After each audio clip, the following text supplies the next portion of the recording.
Amém? Objetivos da lição: compreender as mensagens proféticas sobre o Messias, apresentar o sofrimento do Messias, destacar a missão dada por Cristo ao seu povo. Texto de referência: se você for acompanhar na sua Bíblia, nós vamos ler Salmo 2, que é o primeiro, segundo e terceiro versículo, Salmo 22, o versículo 27, Salmo 110, o versículo 1, ok? Então eu vou ler aqui, os irmãos acompanham aí. Salmo 2: por que se amotinam as gentes e os povos imaginam coisas vãs? Os reis da terra se levantam e os príncipes juntos se macumunam contra o Senhor e contra o seu ungido, dizendo: rompamos as suas ataduras e sacudamos de nós as suas cordas. Salmo 22, versículo 27: todos os limites da terra se lembrarão e se converterão ao Senhor, e todas as gerações das nações adorarão perante a tua face. Salmo 110: disse o Senhor ao meu Senhor: assenta-te à minha mão direita, até que ponha os teus inimigos por escabelo dos teus pés. Amém. Motivo de oração proposto por essa revista: ore pela nossa sociedade e pelos governantes do nosso país. Amém? Oremos mais uma vez. Senhor Deus de graça, Pai bendito, nós queremos te pedir mais uma vez, Senhor, que o Senhor esteja abrindo nossas mentes, o nosso entendimento, para compreendermos aquilo que o Senhor quer nos revelar nessa noite, o que a sua palavra nos revela nessa noite, Senhor. Ó Deus, com teu Espírito Santo, Senhor, fale aos nossos corações, pela tua graça, pela tua misericórdia, Senhor, nós te pedimos que o Senhor nos dê a direção, nos dê o entendimento. Pai, esteja conosco aqui nesse templo, com todos que estão aqui, Senhor.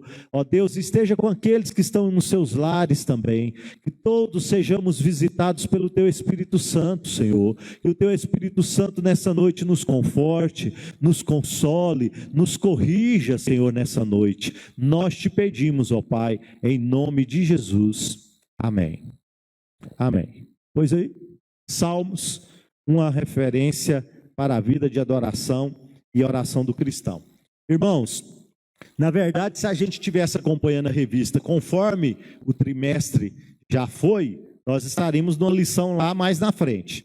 Porém, nós decidimos que às terças-feiras nós iríamos estudar as lições da EBD e começamos do início aí da revista, né? Então, a primeira lição foi uma introdução a respeito do livro de Salmos, né? Foi uma introdução. E nós sabemos o quanto é importante para nós, os cristãos, e mesmo para aqueles que não são cristãos, o quanto é importante o livro de Salmos, né? Qual de nós aqui nessa noite, em algum momento, não recorreu, no momento de alegria, no momento de tristeza, de angústia, à leitura de um salmo, né? É bem comum até que nas casas a Bíblia fique aberta em alguns salmos específicos, né? Não que ela tenha poder nenhum de ficar lá só aberta, se aquela verdade não habitar no seu coração, mas é comum as pessoas deixarem a Bíblia aberta nos salmos. Enfim, os salmos falam de uma complexidade, de uma completude de toda a nossa vida, né? Aborda-se temas diversos e realmente é uma das partes das Escrituras Sagradas que mais é lida, né? Tanto pelos evangélicos quanto pelos não evangélicos. Então é importante que nós, nessa lição desse trimestre, possamos entender um pouco mais o que é o Salmo, como foi constituído o livro, o que ele fala, né? A gente entender a composição desse livro que é tão importante para nós. Então vamos aí, passa o slide aí uma vez. Salmos. Na Septuaginta, numa tradução, né, uma das principais traduções que é a Septuaginta, deu-se o nome de Psalmoi, a coleção. Foi o primeiro nome dado. No Códice Alexandrino fornece a designação de saltério. Alguns chamaram de saltério. A Bíblia hebraica usa a designação terrilim, que significa louvores ou cânticos. Na literatura rabínica, essa mesma ideia foi transmitida no termo Sefer Tehillim, significado livro dos louvores. Eu vou fazer uma breve introdução aqui, um pouco do que o irmão Carlito já falou na semana passada, até porque algumas pessoas que estavam assistindo falaram que não estavam entendendo muito o que estava sendo dito. E para a gente compreender, vou fazer aqui uma breve introdução a respeito do que é o livro de Salmo e depois nós entramos na lição. Então está aí de onde surgiu o nome do livro Salmos, né? Próximo slide. O livro de Salmos é classificado como literatura poética, nós vimos, Carlito falou na semana passada, né, que é uma literatura poética, está entre os livros poéticos da Bíblia. Da literatura poética hebraica, com conteúdo que retrata emoção, ritmo e linguagem metafórica, né? Então ele tem uma linguagem metafórica. Nem tudo que está escrito lá é literal. Quando você está lendo lá, você tem que saber que tem linguagem metafórica. O que é uma metáfora? Por exemplo, dizer assim, ó, Samuel é um leão. Tem tudo a ver com isso com Samuel, ele ser um leão. Brabo que vocês não sabem tanto. Mas é uma metáfora dizer que ele é um leão. Ele não é um leão, ele é um ser humano, né? Então, o livro de Salmos também é cheio de poesia e de metáforas, ok? Vamos para o próximo. Salmos também contém poemas acrósticos, nos quais o conjunto das primeiras letras de cada verso forma uma palavra ou segue uma sequência alfabética. Tá? Nós citamos isso aqui também na terça passada. Tem alguns acrósticos aí, lógico que a compreensão, você encontrar esse acróstico não é tão simples, né? Para quem é leigo, para quem não tem um conhecimento mais aprofundado das traduções, mas você percebe aí na questão de alfabética, se você abrir o Salmo 119, como eu disse na semana passada, você vai ver que cada salmo tem um título, cada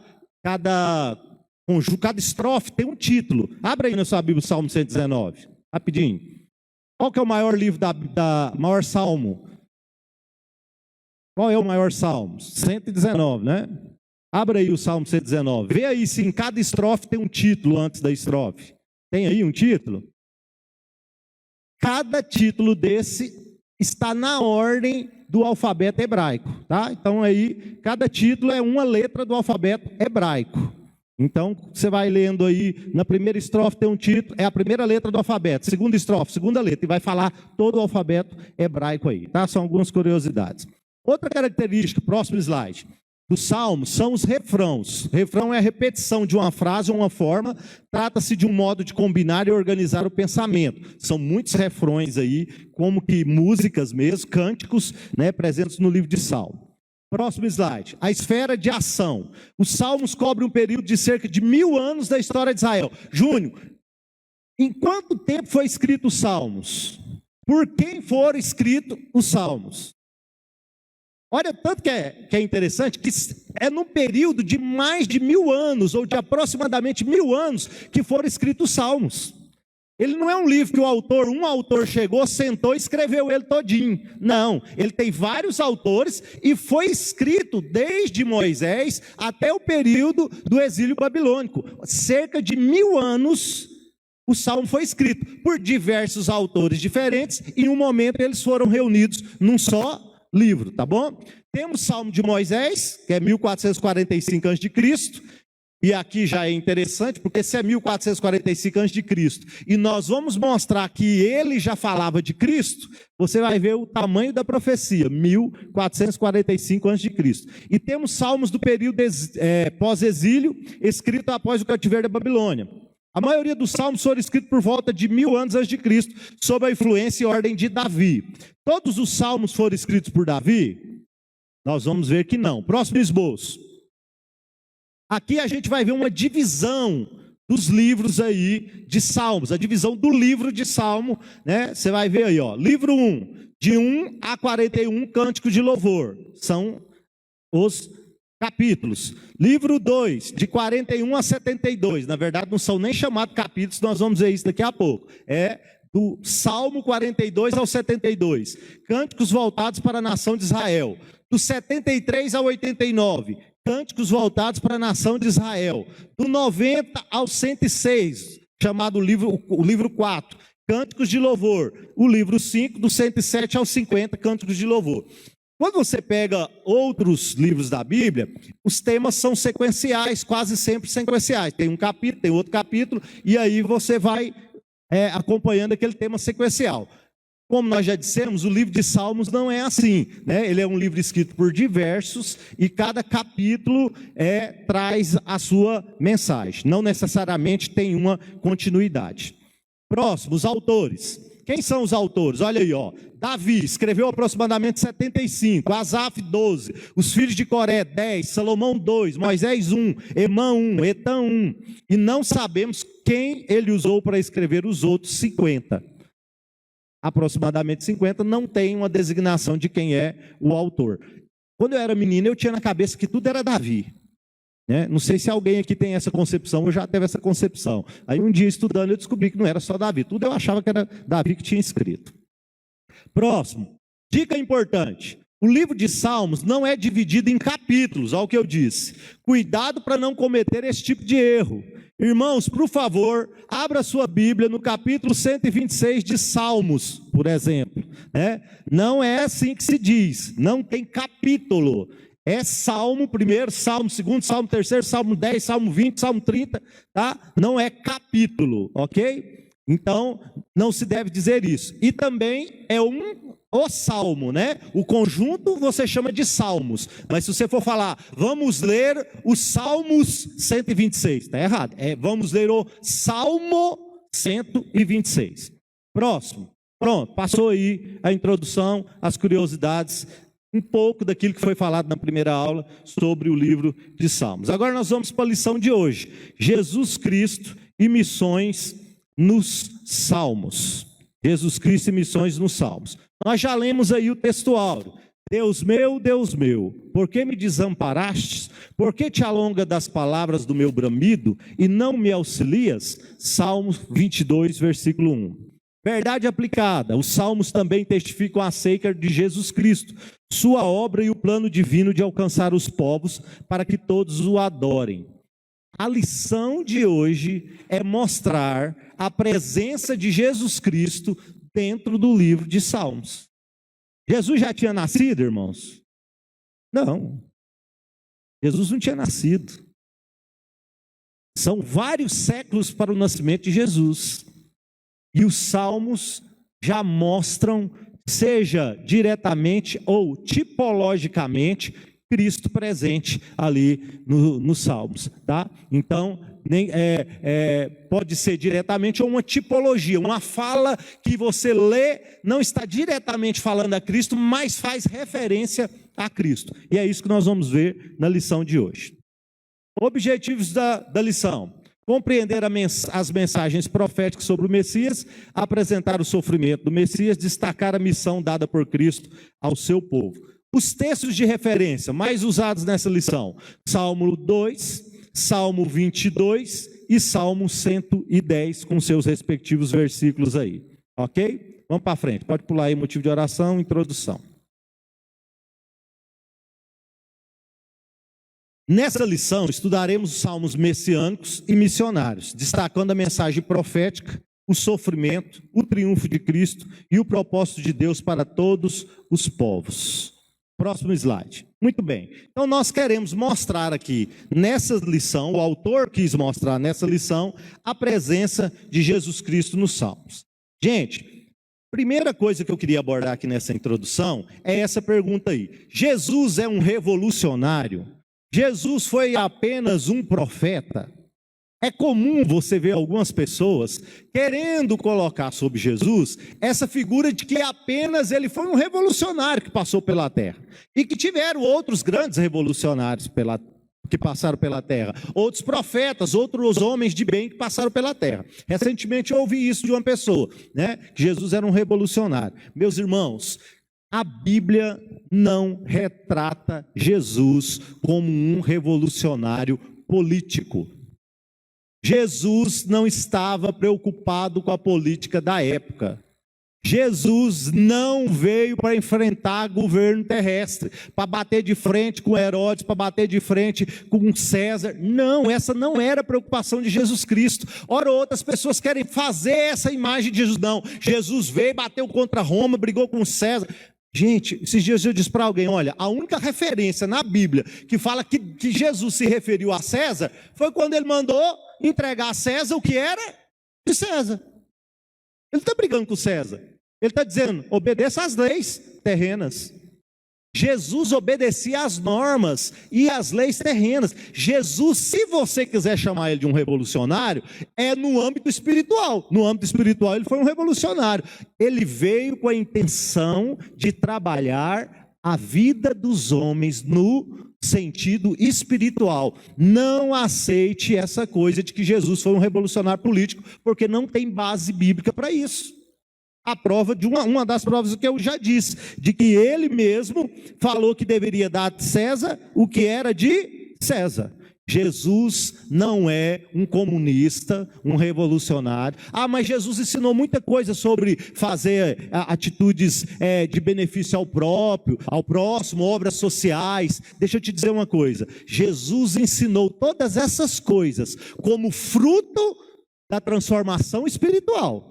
Como aquele que já foi transformado espiritualmente, e então a sua vida reflete o amor, o cuidado ao próximo. Mas a mensagem principal de Cristo não é fazer bem ao próximo somente. A mensagem principal de Cristo é a salvação, que Ele veio morrer na cruz para nos salvar dos nossos pecados.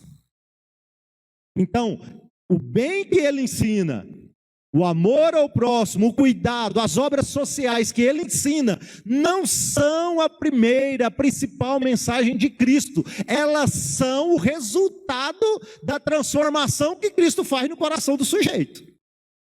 Então não classifique Jesus como um revolucionário preocupado com as coisas, ativista social, ativista político. Não tem nada disso na Bíblia. Lá no Velho Testamento, como nós vamos mostrar hoje, ele já era visto como Salvador do mundo. Isso é a mensagem principal de Cristo, tá bom? Aí ele era apenas um profeta. Alguém disse, ele era igual Gandhi, ele era igual Maomé, ele era igual Buda, é um profeta de destaque que surgiu na terra. Deixa eu te dizer uma coisa. Primeiramente, nenhum desses homens declarou que eles eram o caminho. Eles declararam que eles ensinavam e sabiam qual era o caminho. Segundo eles mostravam os seus caminhos. Jesus não veio mostrar o caminho. Jesus disse, eu sou o caminho. Nenhum desses homens se declarou Deus. Jesus disse que ele era um com o Pai. Ele também era Deus. Você pode ir lá em Nova Delhi e visitar o túmulo de Gandhi. E os restos mortais de Gandhi estão lá, a cinza de Gandhi estão lá. Você pode ir lá em Medina e visitar lá o túmulo de Maomé. E os restos mortais de Maomé estão lá. Mas você não vai em Jerusalém e visitar o túmulo de Jesus sem entrar lá dentro e ver que ele não está lá mais, mas que ele ressuscitou.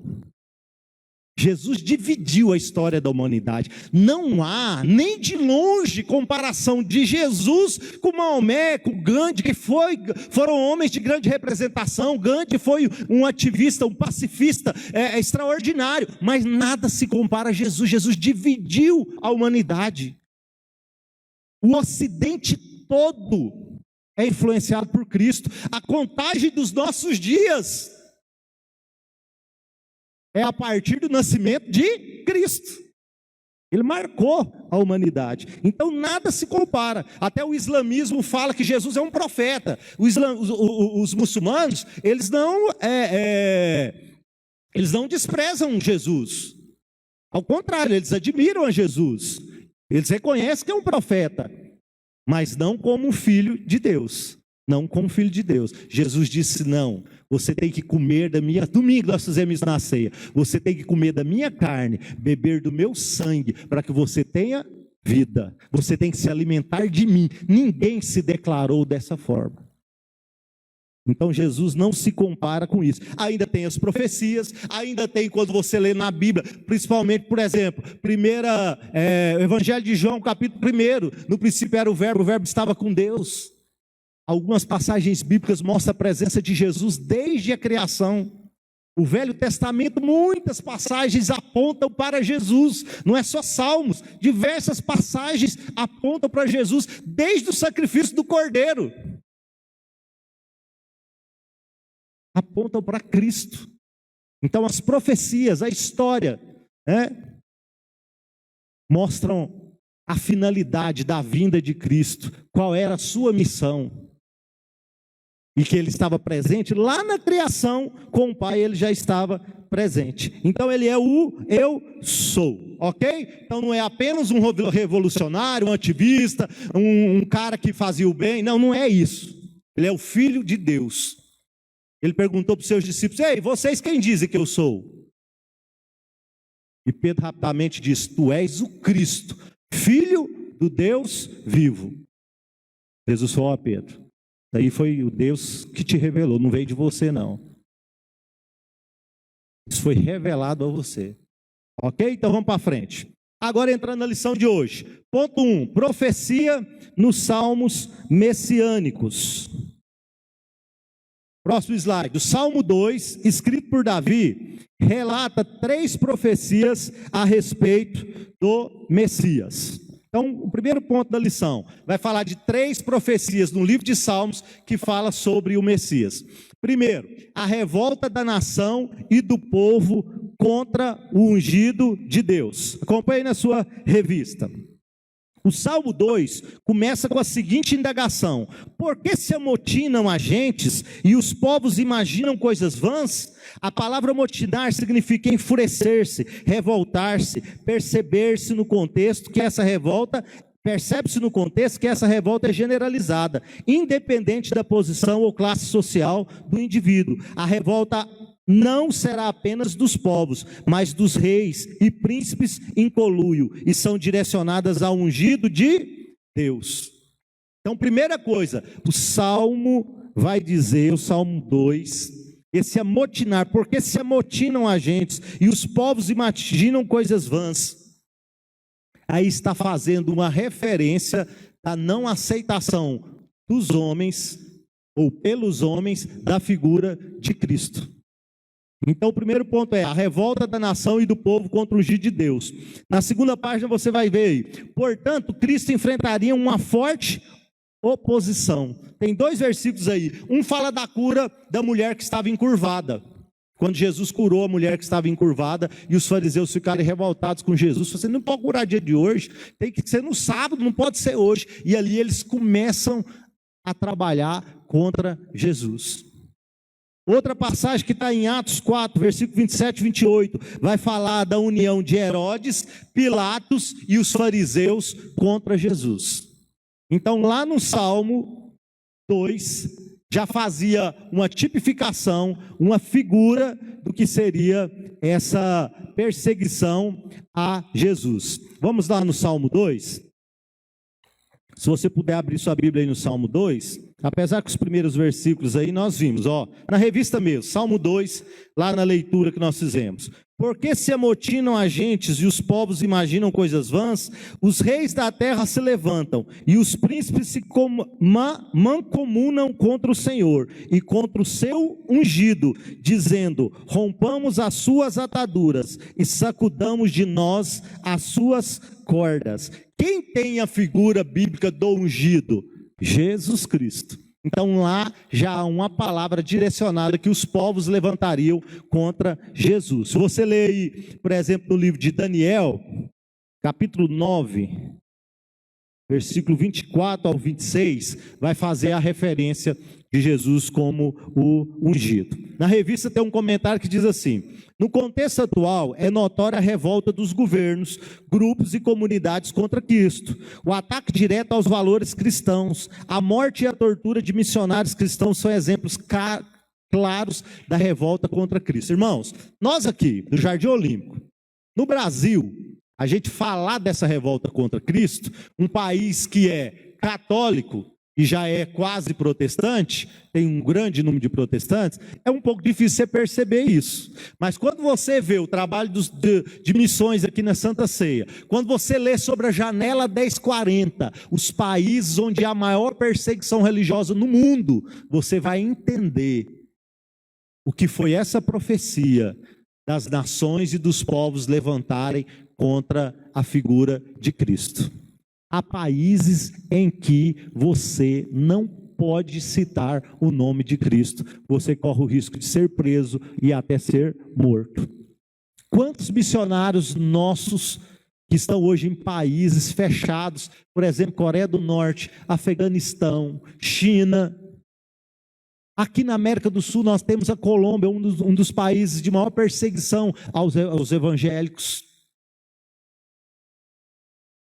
Então essa profecia se cumpre. Para nós é difícil de entender, porque nós não temos perseguição no nosso país. Mas se você olhar muitos países à volta, você vai compreender isso. Agora, no nosso caso, o que acontece? Acontece de haver o ativismo contrário aos nossos princípios cristãos. Aqueles movimentos que se levantam contrários aos costumes, contrários aos ensinos que a Bíblia Sagrada nos ensina e que nós pregamos. Aí aqui nós temos isso. Nós não temos a perseguição da vida, nós temos a perseguição política, nós temos a perseguição social, nós temos a perseguição de querer destruir os valores que nós propagamos, que nós aprendemos com a palavra de Deus. Então, aqui tem uma profecia a respeito disso, ok? Vamos para frente aí. 1.2. O triunfo do Filho de Deus. Percebe-se que a revolta e o conluio dos reis, príncipes, povos e nações, relatadas no Salmo 2, versículo 1 e 3, tinham por finalidade romper as ataduras do Messias. Olha aqui, Salmo 2, versículo 1 ao 3. Por que se enfurecem os gentios e os povos imaginam coisas vãs? Os reis da terra se levantam e os príncipes conspiram contra o Senhor e contra o seu ungido. Rompamos os seus laços e sacudamos de nós as suas algemas. Isso é como se os povos estivessem dizendo: vamos romper com esse Jesus, vamos romper com esse povo, vamos nos livrar das ataduras, vamos livrar desse povo, né? Então aí já é essa questão. Porém aqui vai falar do triunfo do Filho de Deus. Percebe-se que a revolta e o conluio dos reis, príncipes, povos e nações, relatados no Salmo 2, 1 ao 3, tinham por finalidade romper as ataduras do Messias. Rompamos, ou seja, removamos as ataduras e cordas. Não querem o domínio, o poder sobre eles. Retrata aqueles que não se submetem ao senhorio de Jesus Cristo. Contudo, o texto informa que o conluio e a revolta não subsistirão, pois o Messias triunfará. Então o texto vai dizer que isso não continuará e que o servo do Senhor iria obter a vitória. Está aí no Salmo 2. Não dá para a gente ler todo o Salmo aqui, todas as referências, mas o Salmo 2 faz essa referência. O autor vai citar outras referências do Novo Testamento, como diz em 1 Coríntios 1:20. Os sábios e entendidos serão confundidos, e haverá triunfo sobre os arrogantes. Colossenses 2, versículo 15. Ok? 1.3. O reinado do Filho de Deus sobre todas as nações. Né? Aí também há uma declaração do reinado de Cristo sobre todas as nações. O decreto divino estabelece o reinado do Filho de Deus. Pede-me e eu te darei as nações por herança, e os fins ou confins da terra por tua possessão. Salmo 2, versículo 8, né? Está falando sobre isso aí. Profetiza o ofício real de Cristo. O exercício desse ofício por Cristo está mais detalhado no Novo Testamento. Em relação ao universo, Cristo passa a governar o mundo. Você lê a referência de Mateus, capítulo 25, versículo 31 ao 32. Vamos ler essa referência aqui. Vai falar aqui o que o Salmo está dizendo. Mateus 25, 31 ao 32.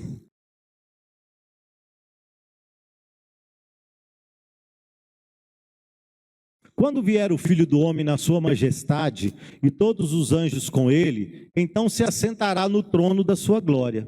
E todas as nações serão reunidas em sua presença, e ele separará uns dos outros, como o pastor separa dos cabritos as ovelhas. Olha lá, no Salmo: pede-me e darei as nações por herança, e os fins da terra por tua possessão. Profecia no Salmo, ok? Lá em Mateus,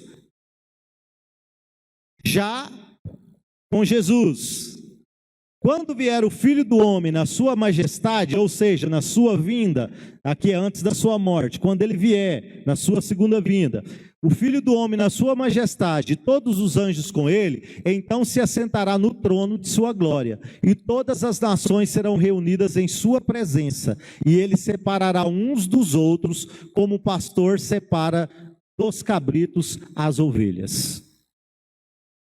Então, a coisa se repete lá no Novo Testamento, né? Mais de 500 anos depois, da profecia de Salmos, vai ser repetida lá em Mateus e fala da volta de Jesus Cristo. Tem outras referências aqui, não dá para a gente ler toda. As nações serão reunidas em volta dele, Mateus 28, 18. O seu reinado é extensivo à igreja, conforme podemos verificar em Efésios 1, 22, 23. É onde fala que nós participaremos do seu reinado também. Cristo, como Filho de Deus, assumiria a propriedade das nações, não apenas dos judeus, mas também dos gentios e os confins da terra. Isaías 53, 12, Apocalipse 11, 15. Por fim, aqueles que não aceitaram o Messias sofrerão duro juízo. Ok? Então o papel aqui do primeiro ponto nosso aqui, são as profecias que mostram a Cristo. Falou da revolta do povo contra o juízo de Deus, falou do triunfo do Filho de Deus e do reinado do Filho de Deus. Tanto Salmos fala sobre isso, como se cumpre lá no Novo Testamento. Ok? Vamos aí para o ponto 2 da lição. O sofrimento do Messias. O sofrimento do ungido do Senhor é expresso de forma profética e tipológica no Salmo 122. O Salmo 122 é chamado de o Salmo da Cruz. O que ele vai mostrar aqui então nessa parte? Vai mostrar que lá no livro de Salmos já havia profecia sobre o sofrimento. Salmo 22, falei 122? Salmo 22. Sobre o sofrimento do ungido do Senhor, né, no caso de Jesus Cristo. Então, a profecia no Salmo 22. Aqui diz assim: encontramos também nos Salmos o sofrimento do ungido do Senhor, expresso de forma profética e psicológica. É chamado de Salmo da Cruz. Sujeição ao abandono, que é o primeiro ponto aí na sequência. Vamos passar para frente aí. 2.1. Sujeição ao abandono. Deixa eu me colocar aqui. Cristo sujeitou-se ao abandono ao abrir mão de sua glória para aceitar a punição que deveria ser aplicada aos homens. Ok? Então vamos abrir aqui no Salmo 22. Diz assim, ó. Começa assim: Deus meu, por que me desamparastes? Por que se acham longe da minha salvação as palavras do meu bramido? Deus meu, clamo de dia e não me responde, também de noite, porém não sossego.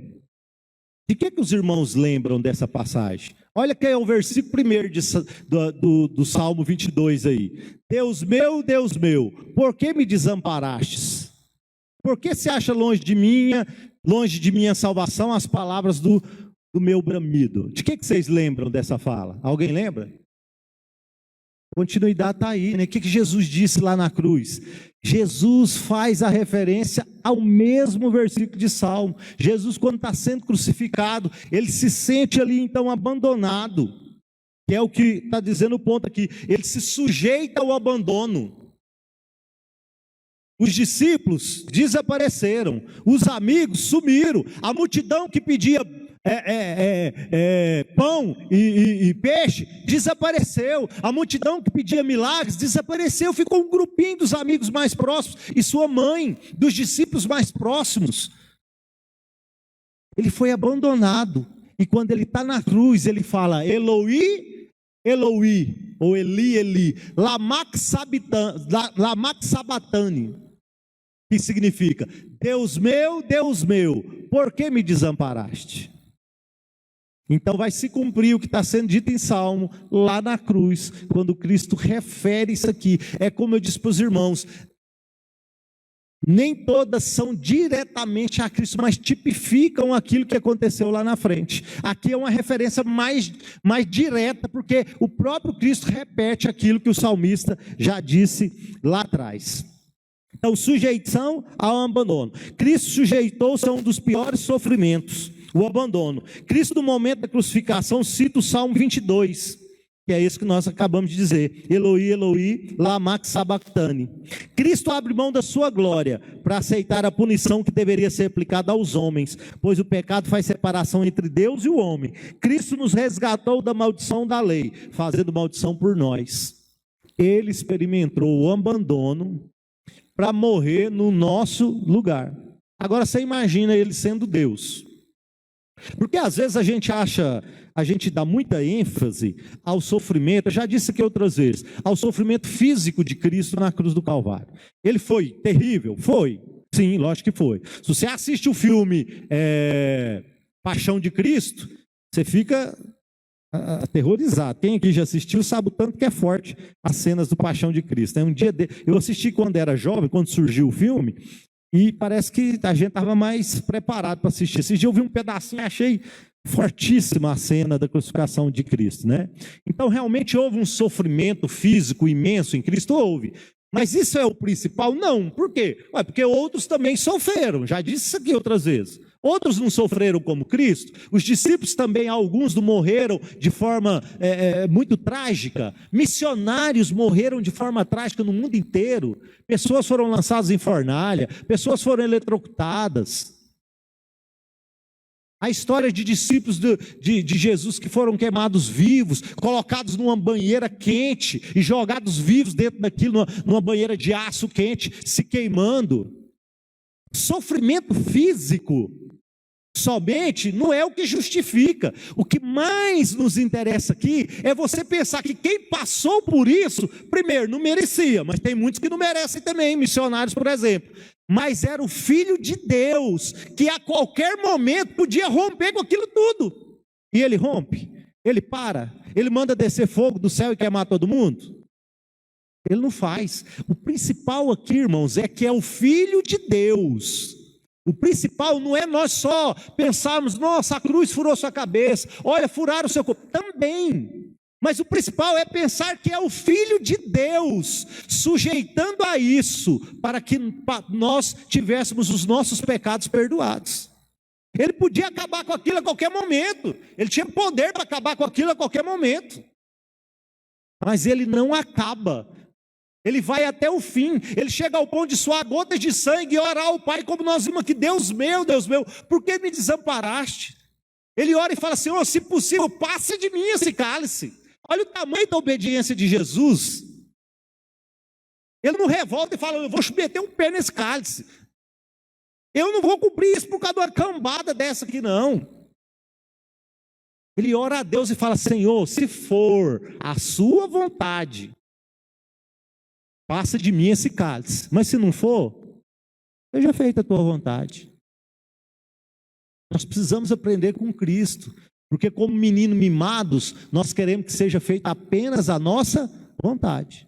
Você está disposto a orar? E dizer, Senhor, posso até penar, pode até doer, mas que seja feita a tua vontade. Irmãos, eu estou lendo pela segunda vez um livro, chama Heróis da Fé, da editora CPAD. Muito conhecido o livro. E já li ele alguns anos atrás, estou lendo de novo. Irmãos, vou falar um negócio para vocês. Dá vontade de você ajoelhar e falar assim, Senhor, eu quero aceitar o Senhor de novo, porque eu não sou crente, não.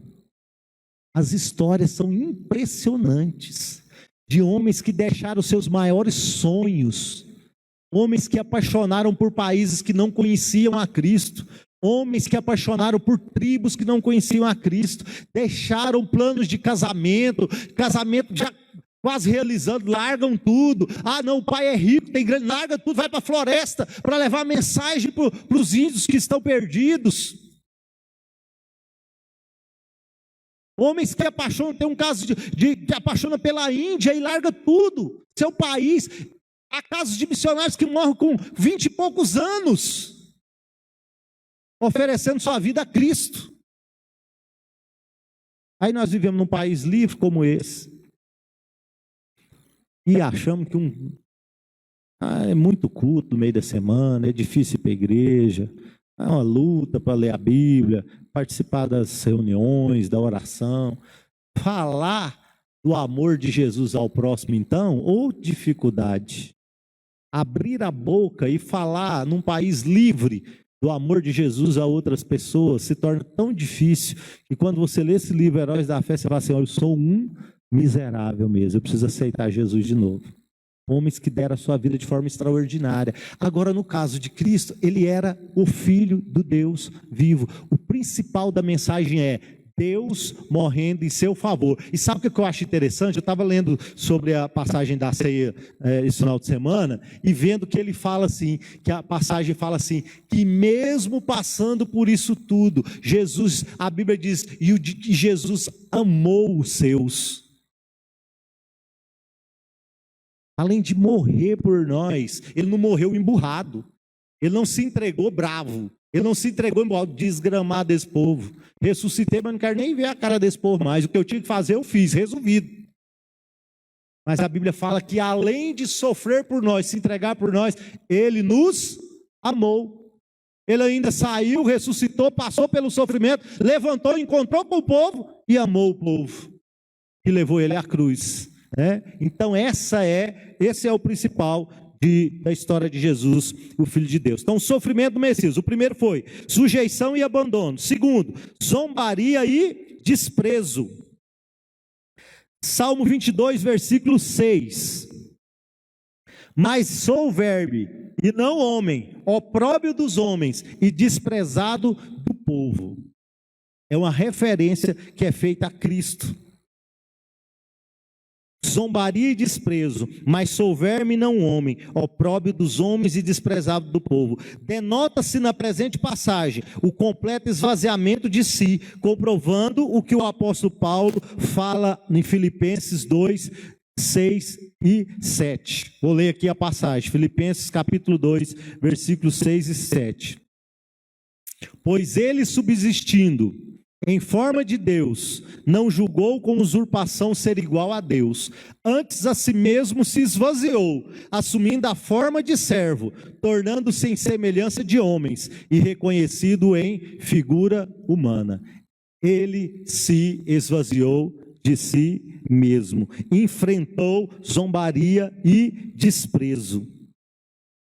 Isaías vai falar, tão desfigurado que nem parecia um ser humano. Ele foi ridicularizado pelos homens, conforme podemos ser verificado por suas declarações em Marcos 10, 33, 34, e pela atitude dos ladrões na cruz. Está sendo crucificado, está salvando todo mundo, e ainda enfrenta zombaria dos soldados, e ainda enfrenta um ladrão na cruz zombando. Mas você não é o Cristo? Você não é o Filho de Deus? Havia uma placa em cima da cruz, escrita em 3 idiomas, dizendo: Jesus, o Rei dos Judeus. Essa placa, o que ela significava? Era uma zombaria dos romanos. Olha aqui o Rei dos Judeus. Ainda colocaram em 3 idiomas: grego, hebraico e aramaico. Olha aqui o Rei dos Judeus crucificado na cruz. Então ele sujeitou a isso tudo, conforme já havia a narrativa de Salmos, de Isaías. Se a gente pegar Isaías, então, a profecia sobre o sofrimento, sobre a zombaria de Cristo, dele ter se esvaziado, nós vamos ver isso muito mais claramente. 2.3, o sofrimento não impediu de cumprir a sua missão. Mudou aí, 2.1, Cristo sujeitou-se ao abandono, não falei para mudar aí, né? Ao abrir mão de sua glória para aceitar a punição que deveria ser aplicada aos homens. 2.2, ao assumir forma de servo, sofreu zombaria e desprezo. 2.3, no entanto, o sofrimento, o desprezo, as afrontas, não conseguiram impedir o ungido de Deus, Jesus Cristo, de cumprir a sua missão. Aqui o comentarista da lição vai dizer: O verso 22 dá início a uma declaração pública de alguém que não deixará de anunciar e louvar o nome de Deus. O escritor dos Hebreus usa esse verso para se referir a Jesus. O sofrimento, o desprezo, as afrontas não conseguiram impedir o ungido de Deus, Jesus Cristo, de cumprir sua missão. Anúncio e louvor não serão abafados pelo sofrimento. O trabalho da sua alma ele verá e ficará satisfeito. Isaías 53, 11. Tão satisfeito que chamam os que foram santificados de irmãos, ainda que haja zombadores e escarnecedores. Contudo, também há santificados e irmãos. Então é o verso 22. Lê aqui o verso 22.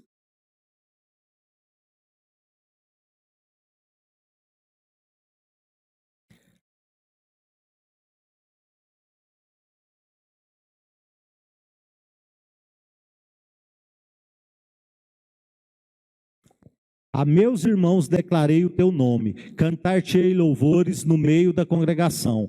Vós que temeis o Senhor, louvai e glorificai-o. Vós todos, descendência de Jacó, reverenciai. E vós todos, posteridade de Israel. Então começa o salmo falando do sofrimento, falando dele se esvaziar, e o salmo termina falando da sua glória, falando que nada impediu o cumprimento então da sua missão. Então esse sofrimento não impediu que Jesus cumprisse o seu propósito. Vamos para o ponto 3 da lição proposta aí pelo autor da revista. O sacerdócio real e os salmos missionários. 3.1. Ao falar de um sacerdote eterno, segundo a ordem de Melquisedeque, o Salmo 110:4 aponta para o sacerdócio de Cristo, que não teve sucessor, que é incorruptível, imutável, sem pecado, conforme podemos verificar em Hebreus 4:15. Então aí no Salmo 110, versículo 4,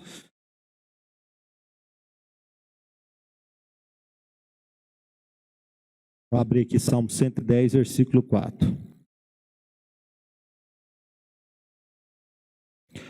O Senhor jurou e não se arrependerá. Tu és sacerdote para sempre, segundo a ordem de Melquisedeque. Lá no livro de Hebreus, vai repetir essa fala, aí já depois de Cristo, fala que ele era sacerdote segundo Melquisedeque. Essa passagem, ela dá margem para muitas definições diferentes, entendimentos diferentes, especulações, né? Mas aqui o que nós entendemos, e o que o autor propôs a respeito disso aqui, é que ao citar lá no Salmo, né, ser repetido em Hebreus, e falar sobre o sacerdote, o modelo do sacerdote Cristo, ele compara Melquisedeque, por quê? Porque aponta para um sacerdócio que não teve sucessor, Melquisedeque não teve sucessor, que é incorruptível, imutável, sem pecado, conforme podemos verificar em Hebreus 4, versículo 5. Deixa eu abrir aqui Hebreus.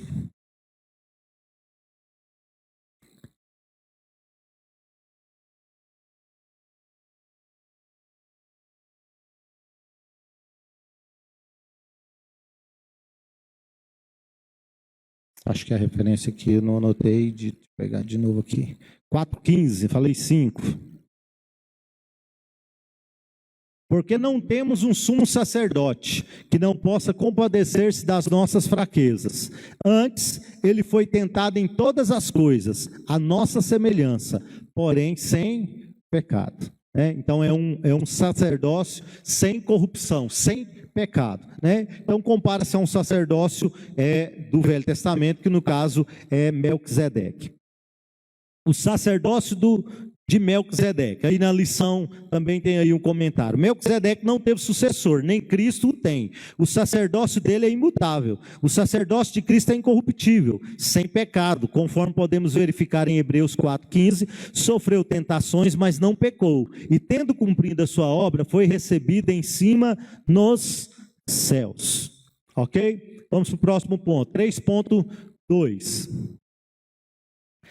Devemos ter em mente que o livro dos Salmos nos convoca a um dever missionário. O Salmo 67 e também o 117, o menor de todos, por exemplo, retrata o amor e a fidelidade de Deus em um chamado universal. Na revista está assim, os Salmos missionários. Após destacarmos os salmos diretamente relacionados a pessoas e características de Cristo, compete observarmos os Salmos 67 e 117. São dois salmos pequenos. Salmo 117 é o menor salmo da Bíblia. Salmo 117. E o 67 também é pequeno. Olha aqui que ele vai dizer: seja Deus gracioso para conosco, e nos abençoe, e faça resplandecer sobre nós o rosto, para que conheça na terra o teu caminho, e em todas as nações a tua salvação. Louva-te os povos, ó Deus, louva-te os povos todos. Alegrem-se e exultem as gentes, pois julga os povos com equidade, e guias na terra as nações. Louva-te os povos, ó Deus, louva-te os povos todos. A terra deu o seu fruto, e Deus, o nosso Deus, nos abençoe. Abençoe-nos, Deus, e todos os confins da terra o temerão. Então aí faz a noção de que os salmos são missionários. Por quê? Porque apontam que nós devemos proclamar isso a todas as nações. Irmãos, ali quando está em Salmos, né, não tem nem essa ideia ainda de Cristo vir, né, e a Bíblia dizer assim que aqueles que eram seus não o quiseram, rejeitaram, né, e aí ele nos adotou. Nós quem? Os gentios, que não somos judeus. Não tinha-se nem noção ainda de Paulo ser enviado para ensinar aos gentios, aqueles que não eram judeus, né? Então era salvação alcançando todos os povos. Aqui já faz uma referência sobre isso, sobre todos os povos louvarem o nome do Senhor. Não era uma salvação, como acreditavam alguns judeus, de que a salvação era só para quem era da linhagem dos judeus. Aqui o salmista já está fazendo referência de que Cristo não viria para os judeus, mas ele viria para todos aqueles que crescem no seu nome, inclusive nós que não somos judeus, no caso então, nós somos os gentios. Agora o Salmo 117. Louvai o Senhor, vós todos os gentios, louvai todos os povos, porque muito grande é a sua misericórdia para conosco, e a fidelidade do Senhor subsiste para sempre. Aleluia. Está vendo a referência aos gentios, muito antes ainda de nós sermos abraçados e aceitos, adotados como filho de Deus. Ok? Então assim o livro de Salmo está na revista, nos convoca a não apenas conhecermos a pessoa de Jesus Cristo e a sua obra, mas por causa disso, clamarmos a Deus por misericórdia e bênçãos, sem contudo ignorarmos o propósito de Deus em abençoar todas as nações. É muito comum você ouvir assim, para que missionário? Gente, tanta gente no Brasil que ainda não aceitou Jesus como um Salvador, aí a gente dá uma oferta na Santa Ceia para manter um missionário lá na Índia, para manter um missionário no Japão. Para que isso? Já ouvi de um membro dessa igreja isso aqui. Eu não entendo esse trem de missão, assim, mandar os outros para longe, se tem um monte de gente que ainda precisa aceitar Jesus como Salvador. Se os discípulos de Jesus tivessem pensado assim, o evangelho não tinha chegado até nós. O que Jesus disse para eles? Ide por todo mundo, pregar o evangelho a toda criatura, tanto em Samaria, Jerusalém, Samaria e até os confins da terra.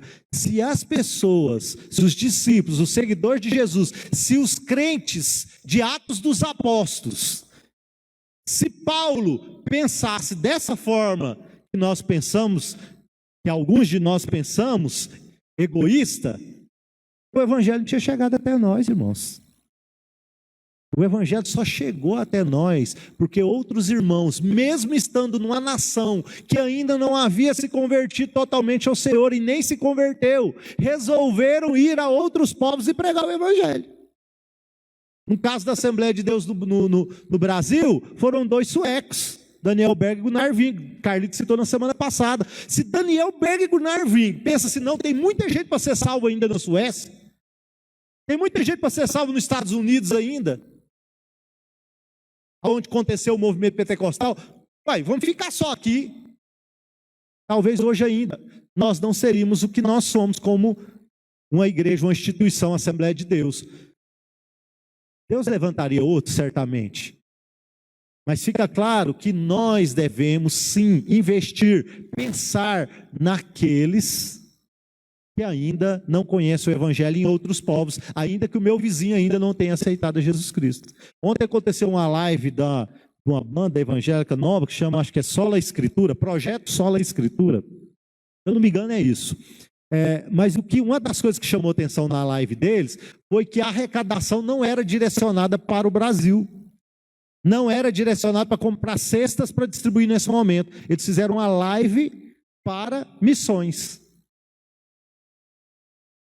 Mas nós estamos vivendo um momento difícil. Que bom que tem muitas lives que foram feitas para ajudar o nosso país. Mas no meio disso tudo, alguém pensou também que tem missionários passando fome, passando necessidade para pregar o Evangelho.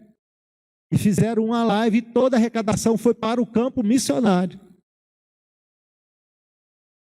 Então, a ideia do Evangelho, está mostrando aqui nesse ponto 3, não é um Evangelho só para nós.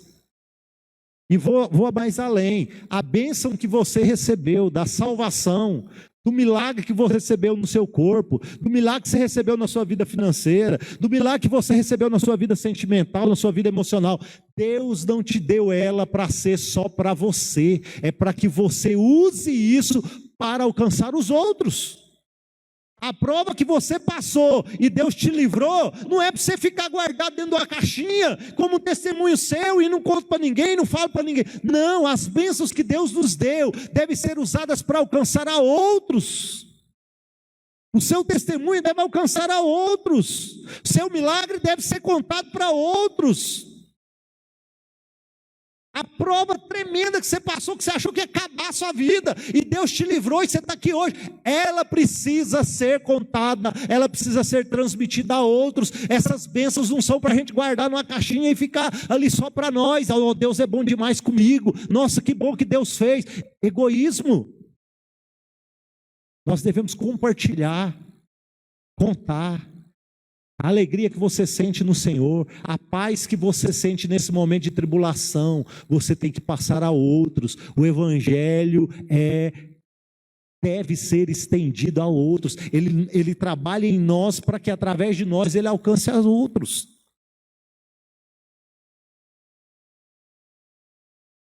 Então as bênçãos que você recebe de Deus, que você tem de Deus, sejam bênçãos materiais, físicas, milagres, curas, sejam bênçãos espirituais, emocionais, paz, alegria, amor, isso tem que ser transmitido, isso tem que ser passado,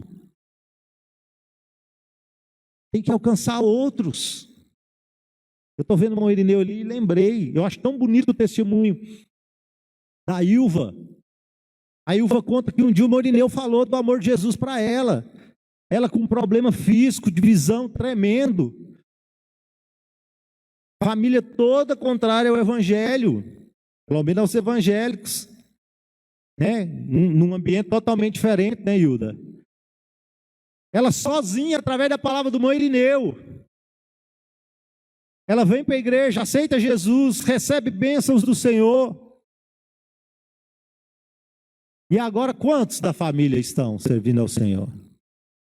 Através do início de quem? Da coragem do Moirineu de parar ela e falar para ela vir na igreja participar do culto. E aqui ela aceitou Jesus e houve uma transformação na família, que é a família mesmo, testemunha aqui constantemente. Então essa mensagem precisa ser passada, precisa ser pregada. Nós precisamos anunciar o que Cristo fez em nós. Com paciência, com alegria, né? A gente precisa responder com mansidão a razão da nossa fé, explicar, mostrar Cristo, ensinar o que Cristo fez por nós, e pessoas serão alcançadas por nós. Ok? Vamos terminar aí?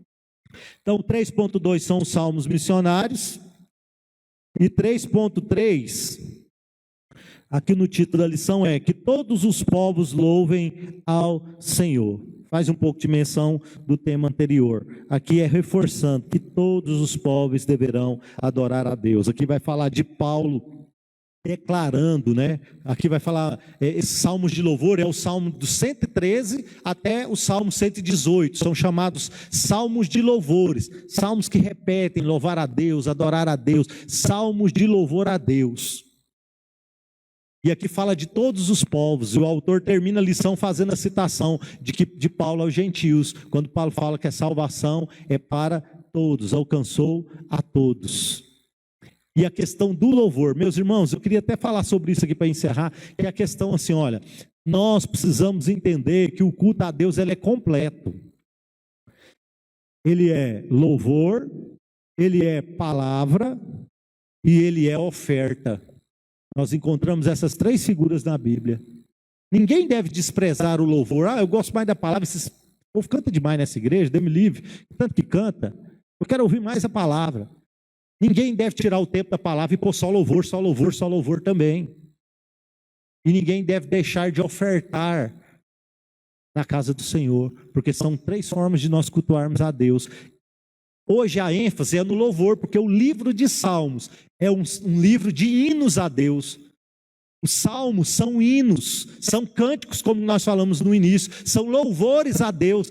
Louvar a Deus, cantar a Deus, isso faz parte da vida daquele que serve a Deus, claramente, tem que ser destaque. Chegou a hora do louvor, uma forma de você demonstrar o seu amor, sua gratidão a Deus, é cantar, é pôr para fora, é soltar a voz e louvar a Deus, agradecer o teu nome. Isso está marcado na história do povo de Deus, como os cânticos têm importância, como os louvores, as músicas têm importância na história do povo de Deus.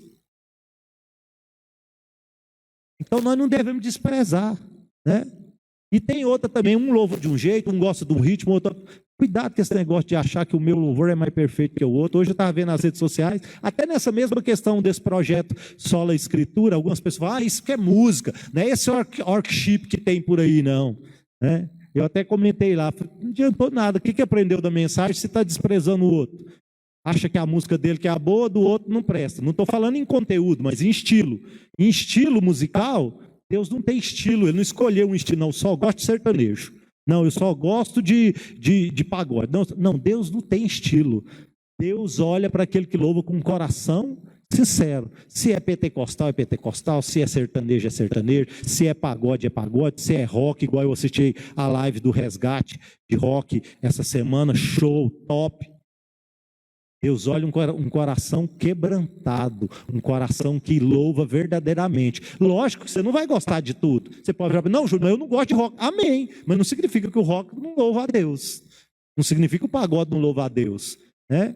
Dependendo da região, até o sertanejo, alguém vai, não, mas Deus não gosta desse trem sertanejo parecendo Zezé de Camargo. Mas aqui em Goiás, para nós, o que predomina é o sertanejo, não é? Então vamos respeitar os estilos. Lógico que nós condenamos letras, canções que não tem nada a ver com a mensagem do Evangelho, mas estou falando de estilos. Deus não tem estilo único.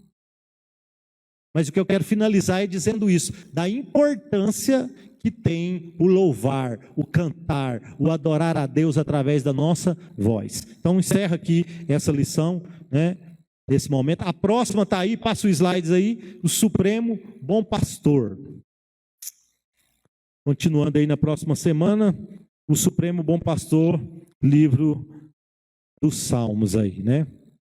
Meus irmãos, às vezes a lição torna um pouco repetitiva, porque trata do mesmo assunto, mas a gente vai caminhando aqui, tentando tirar o máximo possível aquilo que Deus quer nos mostrar nessas passagens. Amém? Nós estaremos terminando então nesse momento. Agradecer quem assistiu aí de casa, quem teve paciência de estar acompanhando aí.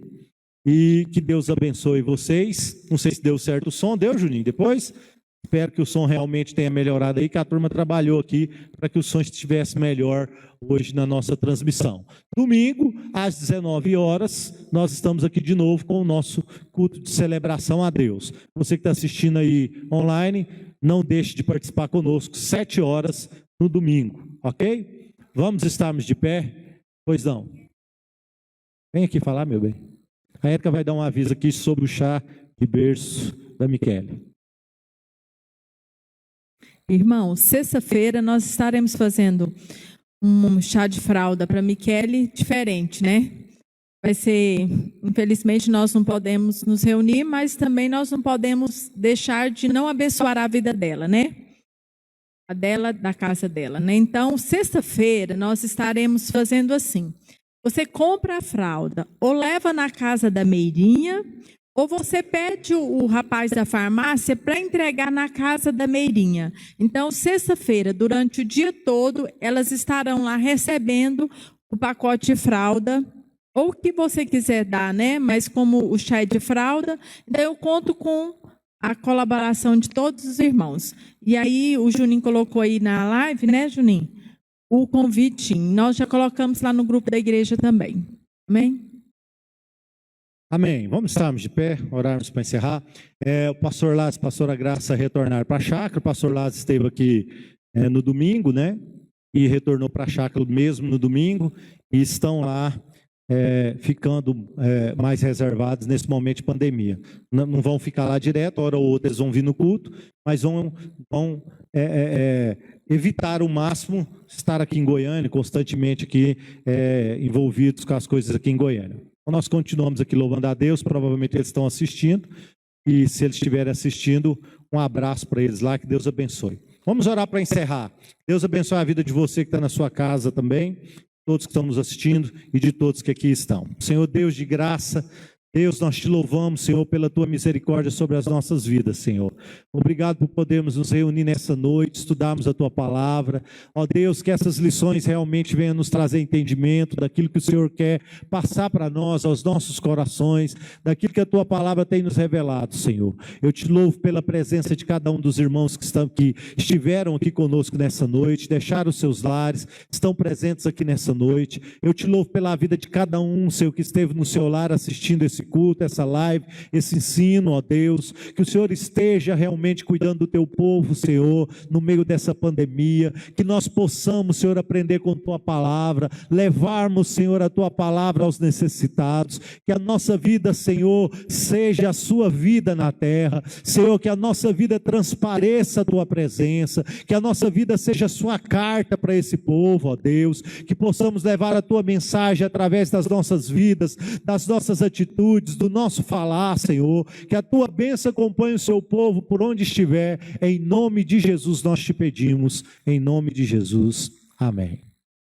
Que a graça do Senhor Jesus, o amor de Deus nosso Pai, a comunhão e a consolação do Espírito Santo, seja com todo o povo de Deus na face da terra, desde agora e para todo sempre, amém. Deus abençoe, vamos com Deus.